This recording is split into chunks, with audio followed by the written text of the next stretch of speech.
You find the listing on a Thursday. It's nothing remarkable. A two-bedroom apartment on the fourth floor of a six-story building in a neighborhood you've been meaning to move to for years. The rent is reasonable. The photos show hardwood floors, wide windows, a small kitchen with white tile. Everything about it is fine. Everything about it is ordinary except the hallway. In every photo, the hallway is visible in the background. It's long, longer than you'd expect for an apartment this size. The walls are off-white, the floor a slightly darker shade of hardwood than the rest of the unit. You don't think much of it. Wide-angle lenses distort things. You book a viewing for Saturday. The landlord meets you at the door. He's a short man in his 60s with a careful smile that doesn't quite settle into his face. He lets you in. The apartment is exactly what the photos promised. Bright, clean, a little cold. The bedroom is to the left. The kitchen is straight ahead, and the hallway is to the right. It's long. You stand in the living room and look down the hallway. It stretches further than it should. There's a door at the end, the bathroom, you assume. The walls are bare. The light overhead is a single bare bulb, slightly too dim. You feel like the hallway is waiting for you to say something about it. You don't. The landlord watches you look at it. He doesn't mention it. He talks about the water pressure, the laundry in the basement, the neighbor on the fifth floor who plays cello, but only on Tuesdays. You nod. You keep glancing at the hallway. When you finally walk down it to check the bathroom, you count your steps. 14. That's too many. The building isn't wide enough for 14 steps in a straight line. You count again on the way back. 14. You sign the lease. The first week is fine. The apartment is quiet. The cello player on the fifth floor is exactly as described. The water pressure is good. You sleep well. You unpack slowly, putting things away in the bedroom, the kitchen, the closet at the end of the hallway. You use the hallway a dozen times a day and don't think about it. But on the 8th night, you wake up at 3 in the morning, and the apartment is silent in a way that feels deliberate, not just quiet. Silent. As if the building has taken a breath and is holding it. You lie in bed and listen. No refrigerator hum, no pipe settling, no traffic from the street 4 floors below. Just silence. Thick and close, like a hand pressed gently over your mouth. And then you hear it. A sound from the hallway, not a creak, not a footstep, something softer. A whisper of friction, like skin dragging slowly across a wall. You don't get up. You tell yourself it's the building settling. Old structures make sounds. You know this. You pull the blanket higher and close your eyes. The sound stops. You sleep. In the morning, you walk to the bathroom and count your steps. 14. On the way back, you count again. 15. You stop in the living room and look at the hallway. It looks the same. The door at the far end is the same distance it's always been. You walk it again. 14. You walk it back. 14. You tell yourself you miscounted. You make coffee. You go to work. You don't think about it. The next night, you wake up at 3 again. Same silence. Same absence of sound, and the hallway is doing something. You can't explain what you mean by that. You're lying in bed, facing the open door of your bedroom, and the hallway is visible as a dark rectangle at the edge of your vision. It's not moving. Nothing is moving. But there is a quality to the darkness in the hallway that is different from the darkness in the bedroom. It's denser. It has texture. You stare at it, And the longer you stare, the more certain you become that the hallway is slightly longer than it was when you went to bed. You close your bedroom door. You hear the latch click. You pull the blanket over your head like a child and lie there, breathing your own warm air until the alarm goes off at 6:30. In the morning, the hallway is 14 steps. You start paying attention. You buy a tape measure, a long one, 50 feet, and you measure the hallway on a Sunday afternoon with all the lights on, 31 feet, 4 inches.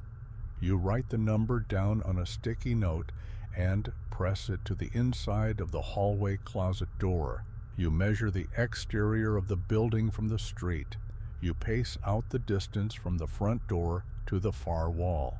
The math doesn't work. The hallway is at least 6 feet longer than the building allows. You tell yourself it's a measurement error. You don't measure again. 2 weeks in, you notice something about the walls. The hallway walls have always been off-white, a flat, matte paint, slightly yellowed, the kind you see in older apartments. But now, in certain light, you can see marks, not stains, not scuffs, marks, faint and evenly spaced, running along the walls at about waist height. They look like they were made by fingers, as if someone walked the length of the hallway, trailing their hand along the wall, over and over, until the paint wore thin. You touch one of the marks. The wall is smooth. Your finger comes away clean, but the marks are there, and once you've seen them, you can't unsee them. You count them. There are more on the left wall than the right. You don't know why this bothers you, but it does. That night, you wake up at 3 again. This time, you don't hear the sliding sound. Instead, you hear something worse. Breathing. Slow, even, deliberate breathing, coming from the hallway, not from behind the bathroom door, not from the closet, from the hallway itself, as though the air in that narrow space is being drawn in and pushed out by something you cannot see. You lie perfectly still. The breathing continues. It sounds close, as if whatever is breathing is standing just outside your bedroom door. You hold your own breath and listen. The breathing doesn't change. It doesn't speed up or slow down. It's patient. It has been doing this for a long time. When you finally exhale, the breathing stops. The silence rushes in like water filling a hole. You don't sleep. You lie awake until the sun comes up and the hallway fills with pale morning light, and it's just a hallway, and you feel foolish. You measure it. 31 feet, 8 inches. The sticky note in the closet says 31 feet, 4 inches. You stare at the two numbers, 4 inches. The hallway has grown 4 inches. You measure again, more carefully this time, pressing the tape measure flat against the baseboard. 31 feet, 8 inches. You take a photo of the tape measure. You take a photo of the sticky note. You sit in the living room and look at the hallway entrance and try to understand what is happening. You call the landlord. You ask him about the hallway. How long has it been there? Has anyone else mentioned anything about it? There is a pause on the other end of the line. Then the landlord says, very calmly, that the hallway has always been there, that it is a hallway, that hallways are normal things in apartments, and that no one has ever mentioned anything unusual about it. He asks if you're feeling all right. You say you are. You hang up. You don't feel all right. That evening, you sit in the living room with the lights on and watch the hallway. You don't know what you're expecting. You watch it for an hour. Nothing happens. It's a hallway. Off-white walls, hardwood floor, a door at the end, a single bulb overhead. You feel stupid. You get up to go to bed, and you notice that the light in the hallway is off. You didn't turn it off. You never turn it off anymore. You've been leaving it on at night since the breathing started. But the hallway is dark now, the far end invisible, the bathroom door swallowed by shadow. You look at the light switch on the wall next to the hallway entrance. It's in the on position. You flip it off, then on again. Nothing. The bulb is dead. You look up at it. It's not dead. It's gone. The socket is empty. There was a bulb there this morning. You saw it. You get a new bulb from under the kitchen sink. You walk into the hallway. The darkness is heavy. Your footsteps sound different in the dark, closer, sharper, as if the walls have moved in. You reach up and screw in the new bulb. It flickers, catches, fills the hallway with light. The hallway is longer. You can see it now. The bathroom door is further away, not by much. A few feet maybe, but the proportions are wrong. The hallway is narrower too, or it seems narrower, the walls pressing slightly closer together. You walk to the end. The bathroom door opens normally. The bathroom is the same, but the walk back to the living room takes 18 steps. 18. You don't sleep that night. You sit in the living room with every light on and watch the hallway. Around 3 in the morning, the hallway light goes out again. You watch it happen this time. The bulb doesn't flicker. It doesn't pop. The light simply stops. One moment it's there, and the next it isn't. And the far end of the hallway is black. From inside that blackness, you hear the breathing. You start sleeping at a friend's apartment. You tell her you're having the place fumigated. She doesn't ask questions. You go back to your apartment during the day to check on things, to collect clothes, to make sure you haven't imagined it. You haven't imagined it. Every time you go back, the hallway is longer. 33 feet, 35, 38. The bathroom door is now so far from the living room that it takes 24 steps to reach it. The hallway closet, which was originally 6 steps in, is now 10. The finger marks on the walls are more numerous. They're on both sides now, thick clusters of them running the entire length of the hallway at different heights. Some are at waist level, some are near the floor, some are above your head. You stop using the bathroom. You stop opening the hallway closet. You go to your apartment only to check the measurements, and even that becomes difficult because the tape measure is only 50 feet long and the hallway is approaching 50 feet. On a Tuesday afternoon, you measure it at 49 feet, 2 inches. You stand at the entrance and look down the length of it. The bathroom door is a small rectangle far away. The bulb, you've stopped replacing it, is gone. The far end is dark, but there is enough light from the living room to see the first 30 feet or so. The walls are covered in finger marks now. They overlap. They form patterns that are almost deliberate, long arcing trails that curve and cross each other like writing in a language you don't know. You take photos. When you look at them later, the hallway in the photos is 14 steps long, 31 feet, 4 inches. The walls are clean. There are no marks. The bathroom door is right where it should be. You show the photos to your friend. She says the apartment looks nice. You ask her if the hallway looks normal. She says yes. You ask her if she'll come with you to see it in person. She agrees. When you arrive together, the hallway is 14 steps, 31 feet, 4 inches. The walls are smooth and unmarked. The bulb is in the socket, burning steadily. Your friend walks the length of it, opens the bathroom door, says it's a bit long for an apartment, but nothing unusual. She looks at you with gentle, worried eyes. She asks if you've been sleeping okay. You tell her you're fine. After she leaves, you stand alone in the living room. You look at the hallway. 14 steps, clean walls, warm light. You walk to the bathroom. You close the door. You sit on the edge of the bathtub and press your hands over your eyes. When you take your hands away, you look at the bathroom door. It's closed. You can see the gap at the bottom, the thin line of hallway light. The light goes out. You sit in the dark bathroom and listen. The breathing starts. But it's different this time. It's not coming from the hallway. It's coming from the other side of the bathroom door.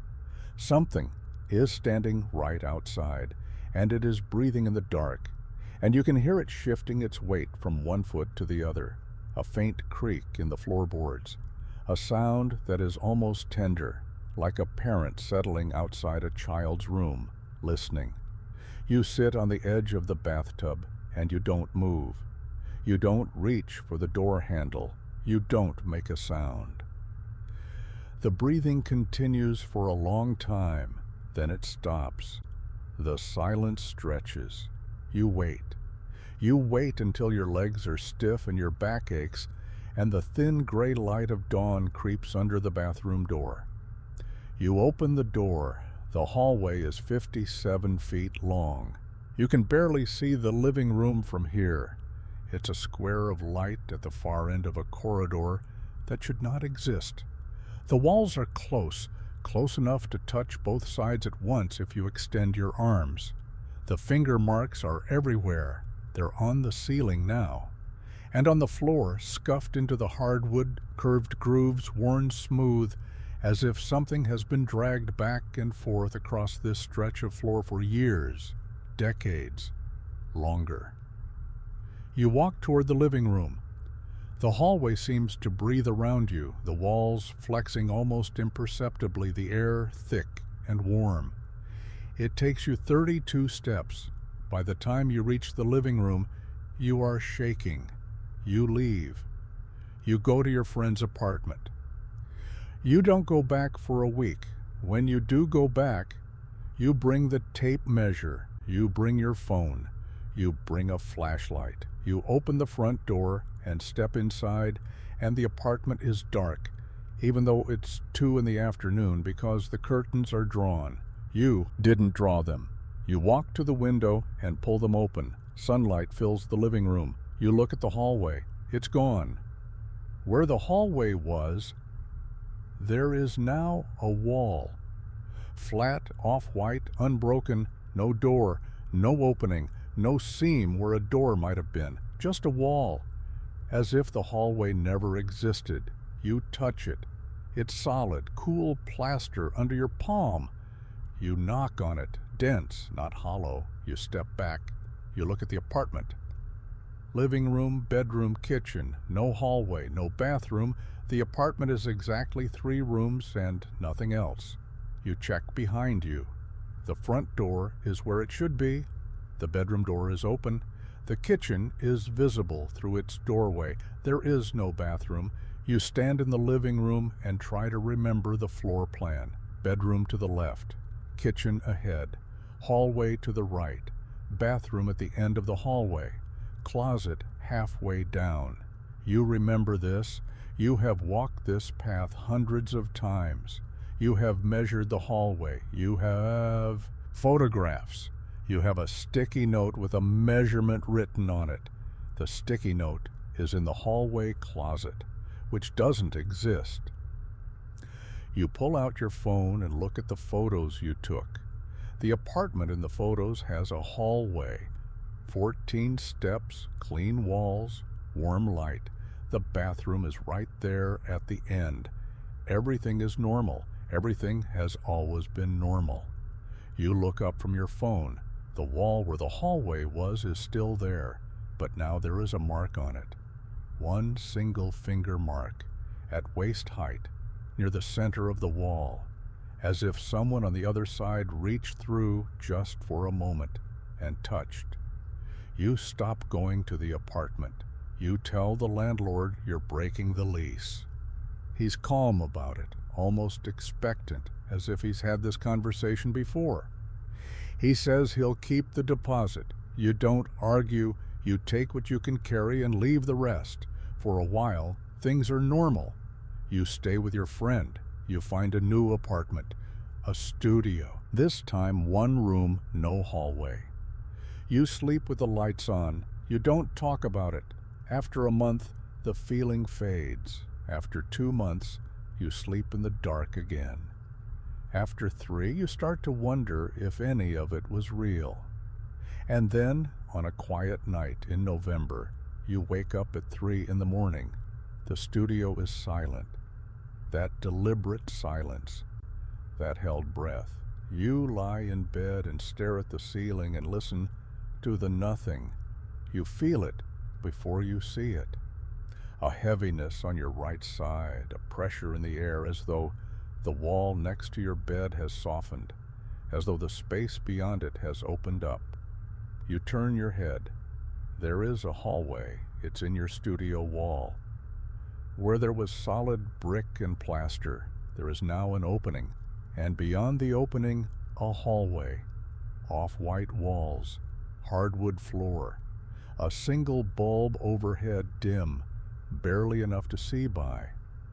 The hallway stretches away from your bed into a distance that doesn't make sense. It is much, much longer than before. You can't see the end. The finger marks are there, thousands of them. The walls are dense with them, overlapping, layered, worn into grooves. They cover every surface. They're on the ceiling. They're on the floor. And they are all pointing in the same direction, toward your bed. You don't move. You can't move. You lie there and stare into the hallway, and it stares back. And the breathing starts, but it's not coming from the hallway this time. It's behind you. It's in the room. It's right next to your ear, slow and warm and patient. The breath of something that has been waiting a very long time to be this close to you. The light in the hallway begins to dim, and you understand, with a clarity that empties you of everything, that the hallway was never in the apartment. The apartment was in the hallway, the building, the street, the city, all of it inside the hallway, folded into its walls, pressed flat between layers of plaster and paint. The hallway didn't grow. You shrank. You have been inside it since the moment you first walked those 14 steps, and it has been digesting you slowly, gently, the way a throat closes around something soft. The light goes out. The breathing stops. And from the darkness at the end of the hallway, something begins to walk toward you. You can't see it. You can only hear it. 1 step, 2. The floorboards creak under a weight you cannot imagine. 3, 4. Each step is slow, unhurried. The distance between each footfall is exactly the length of one of your own strides, as though it learned how to walk by watching you. 5, 6, 7. You try to close your eyes. You can't. Something is holding them open. Not hands, not fingers. Just a pressure, gentle and absolute. The insistence of something that wants to be seen. 8, 9. The breathing starts again, but it's your breathing now. You're the one making that sound, slow and even and patient, and you don't know when it started, and you don't know how to stop. 10, 11. The footsteps are close. You can feel the vibration of them in the floor, in the frame of the bed, in the bones of your jaw. The darkness at the end of the hallway is no longer at the end. It's here. It's at the entrance. It's in the room. 12, 13. The air in front of your face changes. It becomes warm. It becomes damp. Something is leaning over you, close enough that you can feel the displacement of air where its body is, close enough that your skin tightens with the awareness of proximity, and you still cannot see it. There is only darkness inches from your open eyes. 14. The footsteps stop, and something touches the wall beside your head. One finger dragging slowly downward, leaving a mark.